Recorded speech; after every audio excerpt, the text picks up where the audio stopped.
Bismillahirrahmanirrahim. Assalamualaikum warahmatullahi wabarakatuh. Alhamdulillahirabbil alamin. Wa bihi nasta'inu ala umurid dunya waddin. Wassalatu wassalamu ala nabiyyina Muhammadin wa ala alihi wa sahbihi ajma'in, amma ba'du. Bapak-bapak, ibu-ibu dan jamaah sekalian rahimakumullah, terlebih dahulu mari kita hadapkan hati kita, pikiran dan perasaan kita kepada Allah Subhanahu wa taala yang Maha Esa, Maha mengetahui, Maha melihat dan Maha mendengar segala ucapan, tindak tanduk kita, baik yang lahir maupun yang batin, dan yang masih terus memberikan kita begitu banyak nikmat dan karunia walaupun kita melakukan begitu banyak dosa dan maksiat. Maka kita mohon semoga Allah Subhanahu wa taala senantiasa melanggengkan nikmatnya, karunia-Nya kepada kita, mengampuni dosa-dosa kita, dan senantiasa memberi kita hidayah untuk bisa istiqomah dengan amalan-amalan soleh yang kita lakukan. Kemudian salawat dan salam semoga selalu tercurahkan kepada Nabi kita Muhammad sallallahu alaihi wasallam, juga kepada keluarga beliau, para sahabat beliau, dan orang-orang yang mengikuti petunjuk beliau dengan baik hingga hari kiamat. Jemaah sekalian rahimakumullah, dengan memohon pertolongan kepada Allah, mari kita lanjutkan pembahasan singkat mengenai tafsir surat Al-Bayyinah. Al-Bayyinah kemarin artinya apa? Bayyinatun, artinya bukti nyata, bukti yang terang benderang. Ya. Jamaah sekalian rahimakumullah, kalau kita perhatikan ayat-ayat pertama yang kemarin kita bahas, sebenarnya menerangkan tentang salah satu nikmat agung Allah kepada kita sebagai manusia, yaitu petunjuk. Petunjuk berupa ilmu. Dan ilmu ini berdiri atau dilandaskan oleh bukti-bukti yang nyata, terang benderang.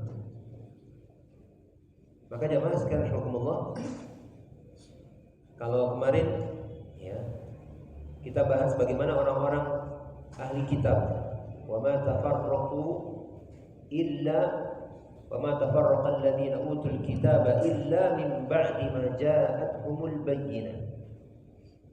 Dan tidaklah orang-orang ahli kitab yang diberi kitab itu berpecah belah kecuali setelah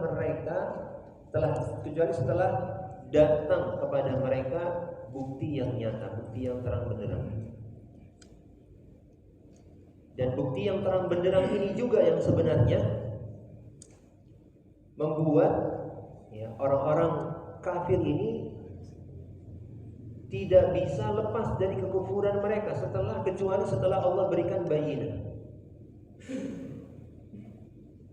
Dalam ayat yang pertama, lam yakunil ladzina kafaru min ahlil kitab wal musyrikina mufakkina hatta ta'tiyahumul bayyinah.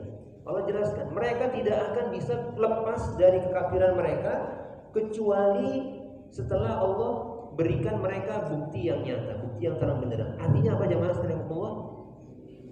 Bukti yang nyata terang benderang ini adalah karunia teragung, karunia terbesar.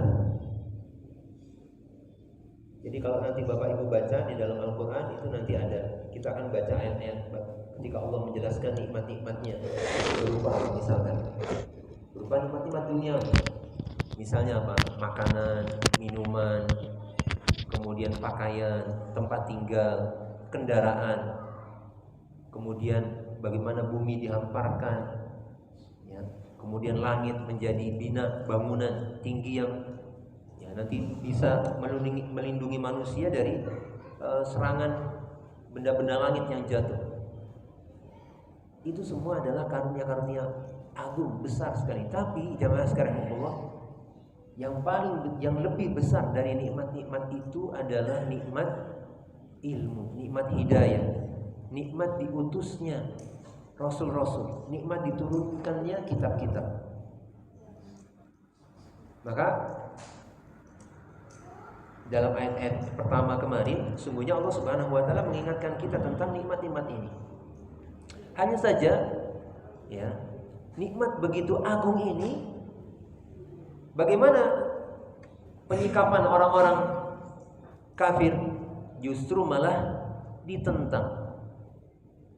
Orang-orang Yahudi atau orang-orang Nasrani yang disebut sebagai ahlul kitab, mereka sudah tahu bahwasanya akan hadir seorang nabi, seorang rasul yang dia akan menjadi penutup, pamungkas. Mereka sudah tahu, tapi ternyata ketika hadir, datang, mereka lihat langsung ciri-cirinya persis seperti apa yang diterangkan kepada mereka di dalam kitab-kitab mereka. Mereka malah menolak, membangkang. Nah, ini jamaah sekarang. Jadi sekarang kita akan bahas setelah Allah jelaskan nikmat yang begitu besar, bahkan nikmat terbesar, dan penyikapan orang-orang kafir terhadap nikmat tersebut, maka Allah Subhanahu wa taala jelaskan akibatnya. Akibat orang-orang yang tidak mensyukuri nikmat bayyinah ini, bukti yang terang benderang ini. Tidak mensyukurinya berarti apa? Dengan cara malah menentangnya. Allah Subhanahu wa taala berfirman, "Innal ladzina kafaru min ahlil kitabi wal musyrikina fi nari jahannam khalidina fiha. Ulaika hum syarrul bariyah." Sesungguhnya orang-orang kafir dari ahli kitab dan orang-orang musyrik di neraka jahanam. Mereka kekal di dalamnya. Mereka itulah seburuk-buruknya makhluk. Jadi dalam ayat ke-6 ini Allah Subhanahu wa taala menjelaskan balasan atas sikap orang-orang kafir.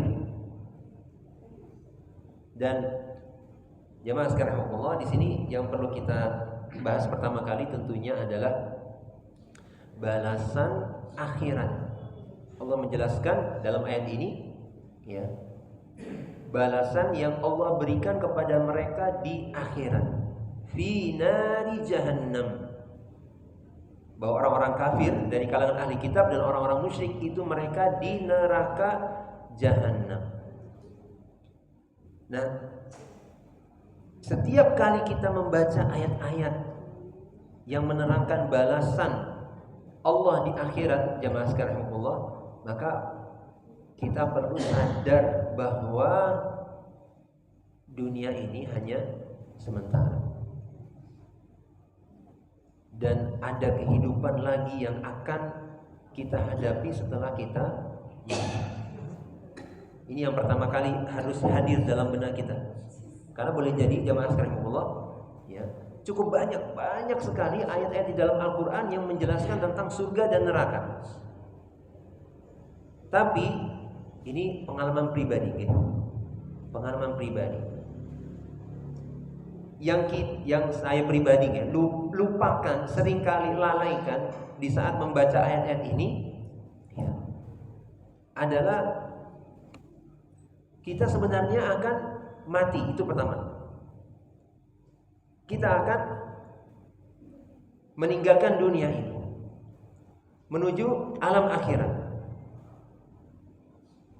Dan jamaah sekalian Allah, sebagian salaf bahkan mengatakan begini tentang hakikat kematian. Semua orang pasti percaya bahwa dirinya akan mati. Enggak ada satupun orang yang menyangkal hakikat kematian, bahwa setiap manusia akan mati, enggak ada. Tapi jamaah sekalian Allah, Bahkan di antara orang-orang yang percaya akan adanya kehidupan akhirat, kehidupan setelah mati, ya, ternyata sikap mereka banyak yang membuat mereka seolah-olah tidak percaya akan kehidupan akhirat. Seolah-olah kematian itu tidak akan menimpa mereka. Jadi bahasanya yang apa namanya indah ya. Jadi sebagian salaf mengatakan begini, sesuatu yang sangat meyakinkan tapi sangat mirip dengan sesuatu yang meragukan, itulah kematian. Bahasa singkatnya begitu. Sesuatu yang meyakinkan, kematian kan meyakinkan, kita pasti akan mati. Tapi seakan-akan sangat mirip sekali hal itu dengan sesuatu yang sangat meragukan. Meragukan apa? Karena perbuatan, tindak tanduk, perilaku manusia seakan-akan apa? Dia akan hidup selamanya. Sehingga banyak orang yang apa? Lalai. Lupa. Nah, ini jamaah sekarang. Ini poin pertama yang ingin saya ingatkan diri saya pribadi, begitu juga jamaah. Setiap kali kita mendengarkan ada balasan ukhrawi, balasan Allah di akhirat, maka kita harus sadar, ingat dulu bahwa kita akan mati. Dan kita akan, kalau misalnya di sini diterangkan fi nari jahannam, ya, orang-orang kafir itu di neraka jahannam. Ini yang kedua, poin kedua. Jangan kemudian ini buat orang kafir, kan saya beriman. Gitu. Sebab jamaah sekalian rahmatullah, walaupun kita sudah bersyahadat la ilaha illallah Muhammadur Rasulullah, ya, perbuatan-perbuatan kita, ya, perbuatan-perbuatan kita bisa jadi jatuh ke dalam jenis golongan kategori kekufuran, walaupun kekufuran itu tidak sampai mengeluarkan kita dari Islam. Contohnya apa? Kufur nikmat. Ya, kufur nikmat. Dan setiap kekufuran, ya, segala macam bentuk maksiat itu adalah jenis kekufuran. Jenis kekufuran, walaupun kekufuran yang tidak sampai mengeluarkan kita dari Islam. Tapi jelas namanya kekufuran pasti akan dibalas dengan apa? Dengan neraka, dengan api, dibakar. Maka jamaah sekalian Allah, ya, walaupun memang ayat ini berbicara tentang orang-orang kafir, tapi ayat ini sudah bisa juga membuat kita takut. Kenapa? Karena kalau orang kafir dihukum karena kekufuran mereka, maka kita yang beriman melakukan maksiat, perbuatan dosa, dan itu merupakan bentuk kekufuran, itu juga akan mendapatkan akibat berupa siksaan neraka itu. Maka jamaah sekalian mohon, di sini kita harus apa? Harus ibaratnya membayangkan bagaimana neraka. Ini mungkin perlu kajian tersendiri gitu, tentang peristiwa-peristiwa hari akhir. Yang jelas jemaah sekalian Allah, ini penjelasan ancaman dari Allah Subhanahu wa taala terhadap orang-orang kafir bahwa mereka itu di neraka jahanam. Dan tidak saja itu, mereka kekal di dalamnya, khalidina fiha. Khalidina fiha. Karena kalau kita membayangkan kehidupan yang kekal, subhanallah. Jemaah sekalian Allah, ya, makanya sebagian salaf itu sampai ada yang bisa sholat semalam suntuk, ya, sholat semalam suntuk, ibadah semalam suntuk. Kenapa jemaah bisa seperti itu? Kenapa? Salah satunya karena rasa takut. Rasa takut. Kita kalau takut, dihinggapi rasa takut karena ada suatu masalah duniawi saja, boleh jadi udah nggak bisa tidur semalaman. Apalagi kalau kita betul-betul menghayati, menyadari, ya, betapa mengerikannya kehidupan akhirat kalau seorang mendapatkan siksaan Allah Subhanahu wa taala. Nah ini, maka hanya kepada Allah kita mohon pertolongan dan perlindungan dari keburukan keadaan di akhirat kelak. Ini yang pertama. Kemudian yang berikutnya, jemaah sekalian Allah, ada faidah. Kenapa disebutkan ahli kitab dulu, baru kemudian orang musyrik? Innalladzina kafaru min ahlil kitab wal musyrikin. Kenapa nggak disebutkan musyrik dulu baru ahli kitab? Sebagian ulama menjelaskan disebutkannya ahli kitab terlebih dahulu karena mereka ini kekufurannya lebih buruk daripada kekufurannya orang-orang musyrik.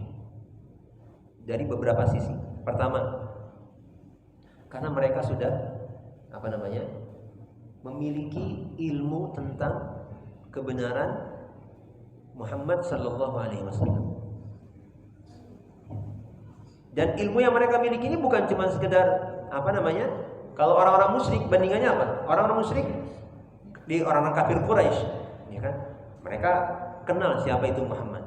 Dari kecil di tengah-tengah, besar di tengah-tengah mereka. Kemudian besar sampai 40 tahun beliau mendakwa mengaku sebagai seorang utusan Allah Subhanahu wa taala. Kemudian mencela sembahan-sembahan mereka, berhala-berhala mereka.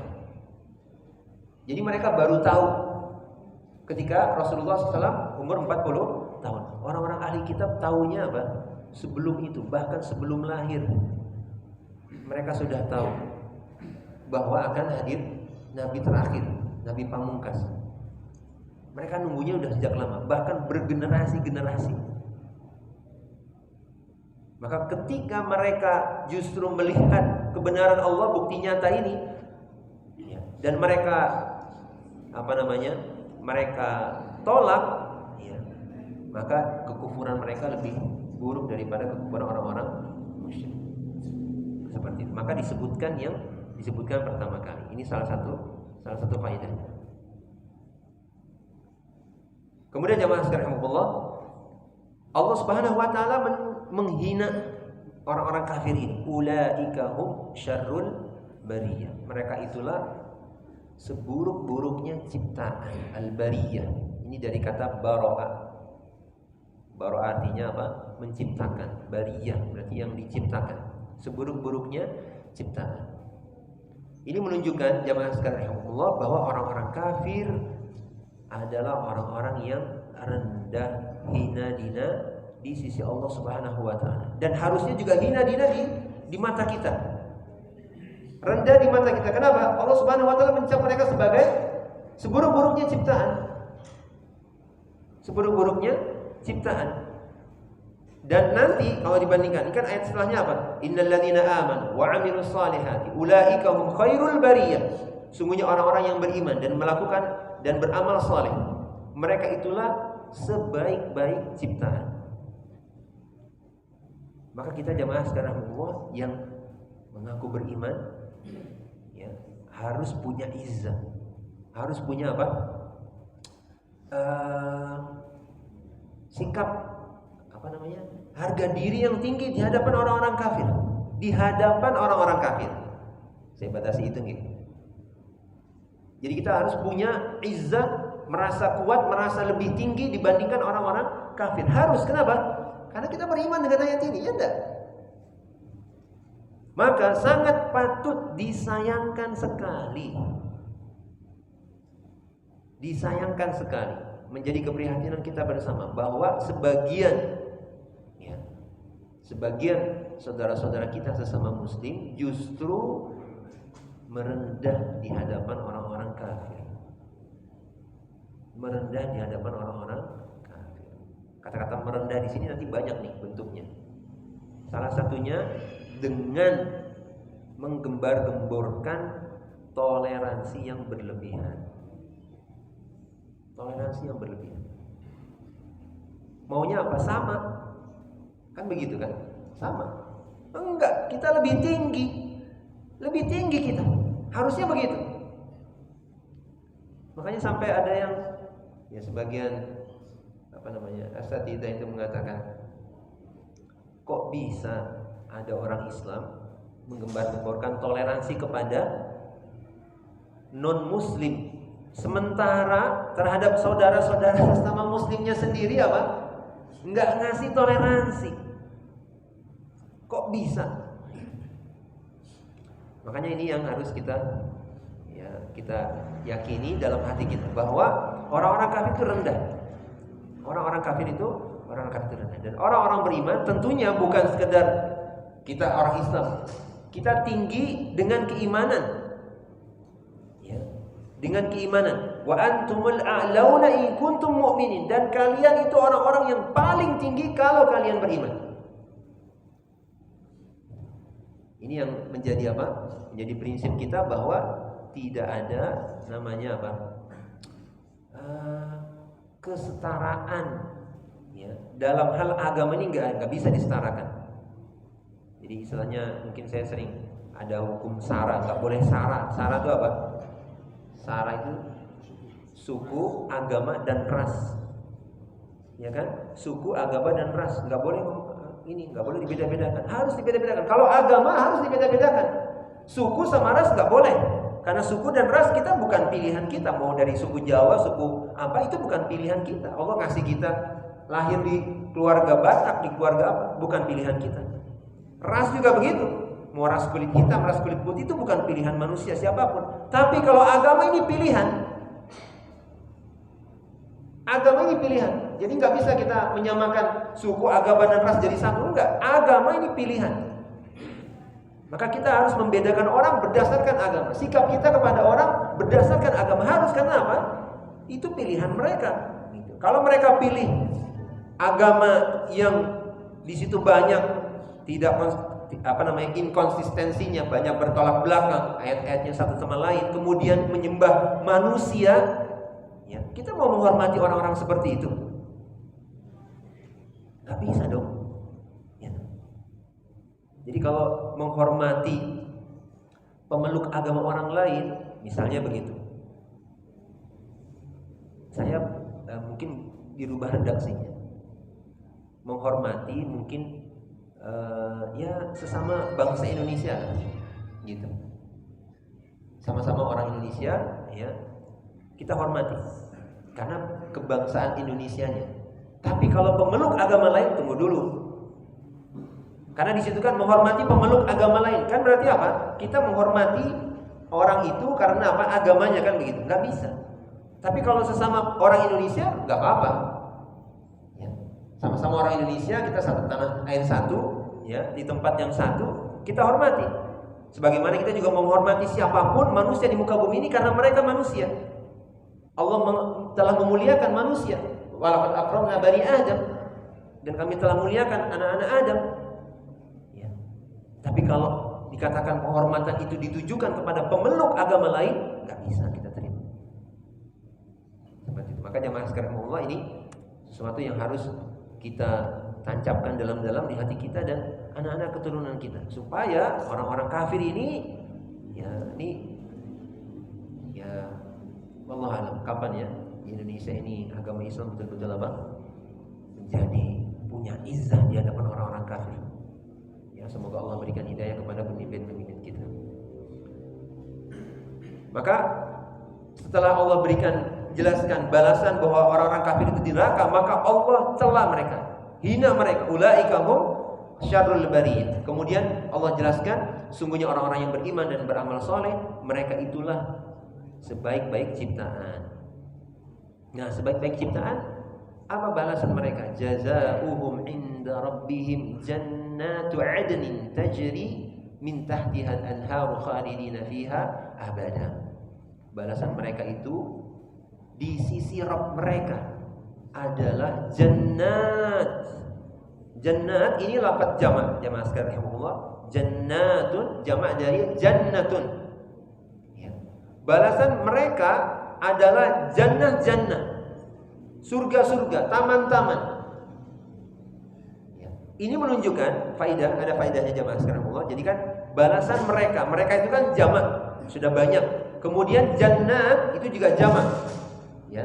Kalau redaksinya seperti ini, maka ada dua kemungkinan. Pertama, masing-masing orang beriman dan beramal soleh itu akan mendapatkan jannah-jannah yang banyak.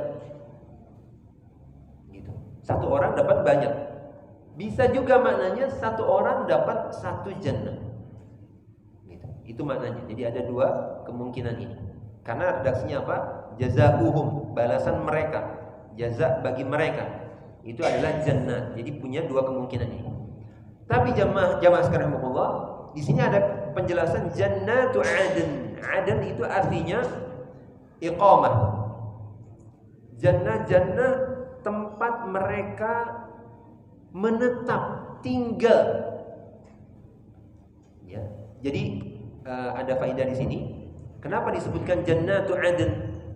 Karena balasan bagi mereka orang-orang beriman dan beramal saleh ini enggak cuma sekedar jalan-jalan di surga. Kalau jalan-jalan tanazzuh itu jalan-jalan, kan berarti kan jalan-jalan cuma sementara, enggak. Balasan mereka enggak cuma jalan-jalan di surga. Mereka itu menetap, tinggal. Nah, di situ. Jadi ini apa namanya? Faedah dari tambahan kata Aden. Jadi surga Aden. Surga Aden. Ya. Ingat siapa kalau disebut nama Aden? Ingat siapa jemaah? Lia Eden ya. Ya ada sempalan ya, kelompok sesat. Tajri min tahtihal anhar, yang mengalir di bawahnya sungai-sungai. Sungai-sungai. Ini jemaah sekalian Allah gambaran bahwa ada kebun, ya taman mengalir di bawahnya sungai-sungai. Ini tentunya ini ada kaidah jemaah sekalian Allah. Ketika Allah Subhanahu wa taala menerangkan tentang kehidupan akhirat, ia menggunakan lafaz-lafaz yang kita pahami. Ya. Walaupun harus kita ketahui, harus kita ilmui bahwa makna atau hakikat lafaz-lafaz ini tidak seperti yang kita bayangkan hakikatnya. Jadi kalau misalnya ada lafaz-lafaz gini, jannah, kebun, ya bayangan kita apa? Kebun yang ya seperti kita lihat di dunia ini. Gitu. Tapi hakikatnya di surga itu apa? Tidak seperti yang pernah kita lihat, tidak seperti yang pernah kita dengarkan, tidak seperti yang terdetik dalam hati kita. Pokoknya kalau ada bayangan apa, itu nggak kayak gitu.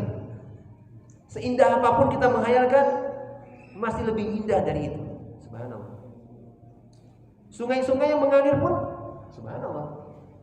Dalam sebuah riwayat, sungai di surga itu jemaah, itu nggak ada ininya, nggak ada tepinya. Ya. Jadi nggak ada tepinya. Jadi lurus aja gitu. Kok nggak ngeluber ya? Allah tahu gitu. Ngalirnya begitu. Nggak butuh pakai tepi. Jadi ngalir begitu saja. Ya, jadi ya subhanallah.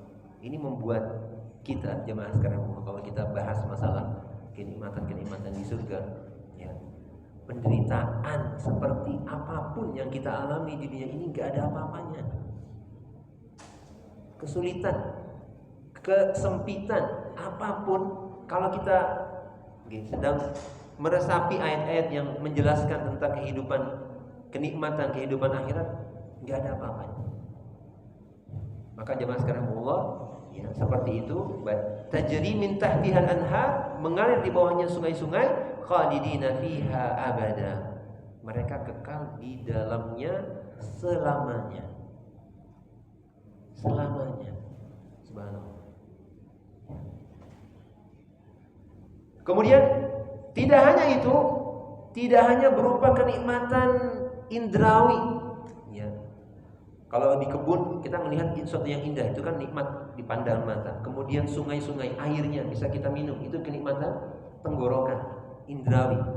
Tidak hanya itu jemaah, Allah Subhanahu wa taala memberikan kenikmatan maknawi yang sangat besar, yaitu apa? Keridhoannya kepada orang-orang beriman dan beramal saleh. Radhiyallahu anhum wa radu anhu. Allah ridho kepada mereka dan mereka pun ridho kepadanya. Sudah, nggak ada murka Allah, nggak ada benci Allah kepada orang-orang beriman. Kenapa? Karena sudah dicuci. Ya, kalau memang orang-orang berimannya kan, orang yang berimannya masuk surga itu kan berbagai macam. Ada yang langsung masuk tanpa hisab, itu. Kemudian ada yang harus dibersihkan dulu di neraka, dicucikan dulu dosa-dosanya. Tapi ketika mereka sudah masuk surga, maka jemaah sekarang Allah para penghuni surga nanti akan mendapatkan kesempatan untuk melihat wajah Allah Subhanahu wa taala. Ketika melihat wajah Allah, maka kenikmatan surga yang mereka rasakan itu apa? Tidak ada yang enggak ada apa-apanya. Ya, enggak ada apa-apanya. Ya Allah yang selama ini kita sembah, dalam sholat kita berdoa, kita tidak lihat, ya. Tapi di saat di surga nanti kita akan bisa melihat wajah Allah Subhanahu wa taala. Amin ya rabbal alamin. Dzalika liman khasyya rabbah. Hal itu bagi siapa saja yang takut kepada Rabb. Nah, ini jamaah sekarang ini bagian penting ini. Jadi diterangkan oleh Allah Subhanahu wa taala bahwa balasan-balasan itu, pujian sebagai sebaik-baik ciptaan, ganjaran pahala dengan masuk surga yang mengalir di bawahnya sungai-sungai dan mendapatkan keridhaan Allah, itu semua didapatkan oleh mereka yang takut kepada Allah. Khasyah. Kalau takut itu pikiran atau perasaan jemaah? Perasaan gitu. Kenapa? Kenapa ayatnya dzalika liman alima rabbah? Kenapa enggak seperti itu? Dan itu bagi orang-orang yang mengenal Allah atau arafa rabbah. Mengenal Allah. Enggak dikatakan seperti itu, tapi apa? Bagi yang takut kepada Allah. Karena ilmu pengetahuan belum tentu bisa turun sampai ke perasaan. Buktinya apa? Orang-orang Yahudi, orang-orang Nasrani yang mereka sudah tahu betul siapa itu Nabi Muhammad, sudah dapat bayinah, ya bukti nyata, tapi mereka tolak. Kenapa? Karena tidak ada rasa takut kepada Allah. Yang ada apa? Hasad, dengki. Kenapa orang-orang Yahudi nggak terima kenabian Rasulullah SAW? Karena bukan dari Bani Israel. Hasad, dengki. Kok malah diangkat dari kalangan Bani Ismail? Seperti itu. Maka jamaah sekalian Allah, ini kunci bahwa, dan kita tahu bahwasanya ilmu itu jamaah sekalian Allah, ya, diterangkan bahwa dalam firman Allah Subhanahu wa taala, innama yakhshallaha min ibadihil ulama. Sungguhnya yang takut, ya, kepada Allah itu adalah hamba-hambanya yang alim, yang berilmu. Ini menunjukkan jamaah sekalian Allah bahwa ilmu sama dengan rasa takut. Ilmu sama dengan rasa takut. Kalau ilmu kita bertambah tapi rasa takut kita kepada Allah tidak bertambah, maka sama aja kita nggak tambah ilmu. Tapi ketika kita misalnya merasakan ketakutan, rasa takut kepada Allah, walaupun mungkin cuma sesaat, maka itulah namanya ilmu. Itulah namanya ilmu. Makanya Mas Allah di sini Allah Subhanahu wa taala ya setelah ayat pertama menjelaskan tentang bayinah. Bayinah itu berkaitan dengan apa? Pikiran. Bukti itu kan tentang pikiran. Ya. Tapi di sini Allah tutup dengan apa? Rasa khasyah untuk mengingatkan kita bahwa ilmu itu saja tidak cukup ilmu yang berkaitan dengan pikiran, tapi juga harus ada rasa takut, perasaan takut kepada Allah Subhanahu wa taala. Demikian ya jemaah sekalian Allah, mungkin yang bisa kita kupas sedikit, ya serba sedikit ini, ya mudah-mudahan bisa menambahkan keimanan kita kepada Allah Subhanahu wa taala, bisa menambah rasa takut kita kepada Allah, sehingga kita bisa menambah pula ya amal soleh dan ibadah kita, dan menghentikan ya segala perbuatan dosa dan maksiat yang masih kita lakukan. Demikian, kalau ada pertanyaan dipersilakan. Nggih, monggo.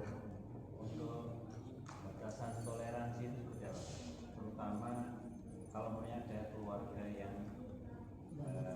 kafir, maksudnya hubungan kita seperti apa yang sesuai dengan aturan?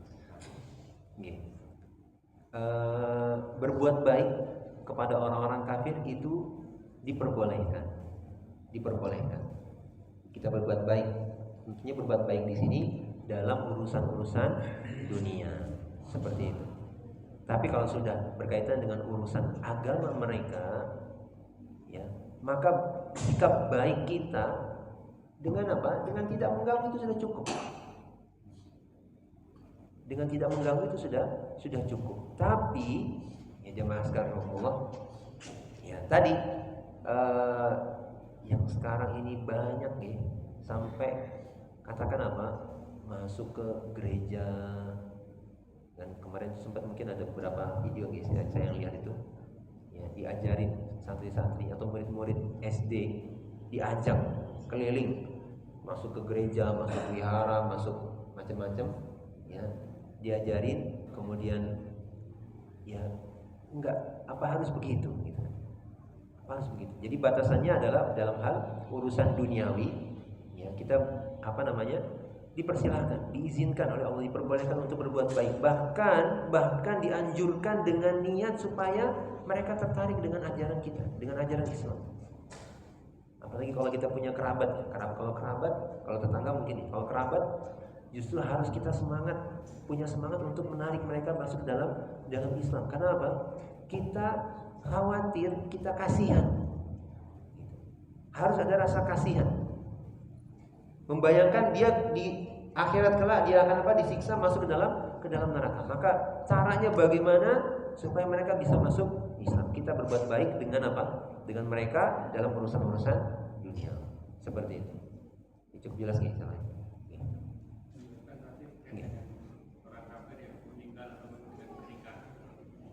Meninggal dalam keadaan kafir.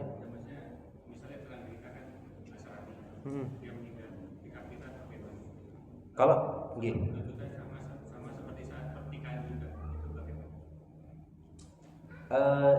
kalau meninggal, kalau misalnya meninggal, kita datang saja tidak apa-apa. Datang saja tidak apa-apa. Tapi jangan sampai mendoakan. Kan biasanya mendoakan kebaikan dia di akhirat, karena ini bertentangan, nggak boleh kita mendoakan mereka di akhirat. Kan biasanya apa? Istilahnya tuh rest in peace, RIP. Kalau orang anak-anak muda sekalian pakai ini ya, pakai bahasa Inggris gitu. Rest in peace ya, RIP gitu. Ya. Atau ungkapan-ungkapan lain. Itu nggak boleh. Itu kan doa dia mendapatkan keselamatan di akhirat, nggak boleh. Kita kalau sudah sudah jelas dia mati dalam keadaan kafir, maka kita tidak boleh mendoa. Tapi kalau misalnya sekedar datang membantu, katakan misalnya apalagi katakan untuk kemaslahatan orang yang ditinggal, misalnya dia punya anak, punya istri, kita santuni, kita kasih uang, nggak masalah. Urusan dunia kan itu. Kita datang. Tapi kalau untuk soal doa, mendoakan, ini nggak boleh. Kalau nikah juga begitu, nggak apa-apa kita datang. Cuma, nah gini, persoalannya adalah ketika pada saat misalnya kita datang kemudian ada upacara-upacara yang jelas, ya mereka kan akan melakukan itu, melaksanakan itu dengan tuntunan agama mereka. Maka ya kita bisa saja datang, sudah tinggal gitu.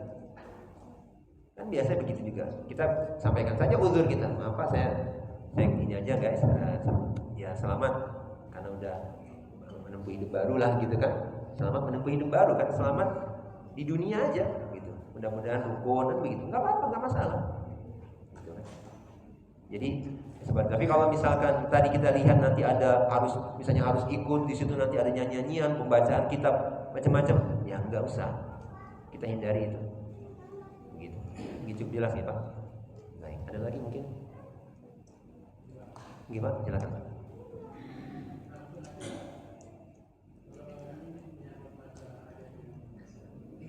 Gimana?